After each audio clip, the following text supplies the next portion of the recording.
Alam mo ba na kahit tumama ka sa loto is mahirap ka pa rin? Let me explain. Kahit ako, guilty ako diyan. Ako dati lagi akong tumataya sa loto kasi nagbabaka sakali na baka tumama at yumaman, okey? Pero hindi ko namamalayan na at hindi mo rin namamalayan kung tumataya ka sa loto na hindi lang pera yung natatalo sa'yo. Natatalo din, kino-compromise din nito ang future mo. Natatalo ka rin kasi everytime na tumataya ka sa loto, tinuturuan nito yung sarili mo na maging tamad, na umasa na lang sa swerte, at ang pagyaman ay naa-achieve sa swerte lang at hindi sa hard work, okay? So, kada taya mo, kung ₱25 man yata yan, hindi lang ₱25 mawawala sa'yo, yung mindset na bini-build up sa utak mo na kailangan yayaman ka kapag tumama ka lang, okay? At ito pa ang worst, kapag tumama ka sa loto, hindi porket tumama ka, una congrats, okay, kung tumama ka. Pero, babalik ka rin sa paghihirap, okay? Bakit? May mga ganyang study. And actually, tanda ko yun, yung balita sa ABS-CBN, tumama ng 13 million, okay? Within a month, ubos, okay? Kasi hindi pira yung problema, yung tao ang problema, okay? Kaya kapag ikaw is tumataya pa rin sa loto, kahit ako tumataya dati, pero ngayon tinigil ko talaga, okay? Kaya ikaw, kung tumataya ka pa rin ngayon sa loto or sa mga sugal, okay, sa mga paswertihan, asahan mo na magiging worst ang future mo, okay?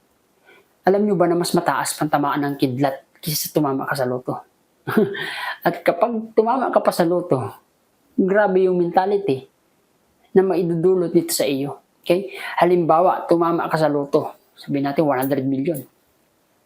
Nung tumama ka, siyempre yung lifestyle mo mag-a-adjust.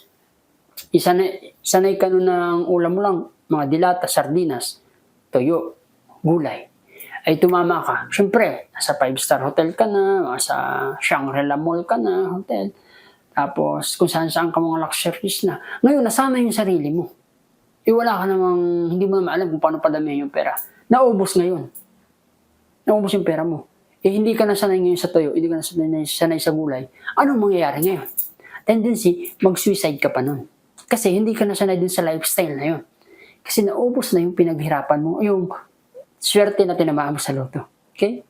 Kaya kung ikaw, kung tumamak ngayon sa loto at napanood dito, swerte ka kasi pwede mong baguhin agad yung mindset mo. Alam mo ba na may pag-aaral na isang tao na to, dalawang tao to, yan, ito, bigyan mo ng 1 million, at ito, bilyonaryo to, yan, bilyonaryo to, ito, bilyonaryo, ito, walang alam, binigyan lang ng 1 million, tapos ito, tinanggalan ng bilyon, binalik sa zero, walang pera. Alam mo ba, pagkalipas ng, sabihin natin, 1 taon, 2 taon, wala na yung 1M na yan, ito na magiging zero. Wala nang pera to. Pero ito, pwedeng maging bilyonaryo ulit or milyonaryo. Kasi hindi naman yung pera yung dahilan eh. Yung tao, ito mismo, kung paano sila nag-iisip, paano yung gumagana yung utak nila, yung mindset, yung mentality. Okay? So kaya ikaw, mag-isip-isip ka, kung tumataya ka sa loto, ako, I suggest ko, tumigil ka na, and mag-build ka ng skills na tunay na magbibigay sa'yo ng yaman at kita. Okay? Build skills, yan yung pinaka nararapat sa'yo. Okay? Bye-bye.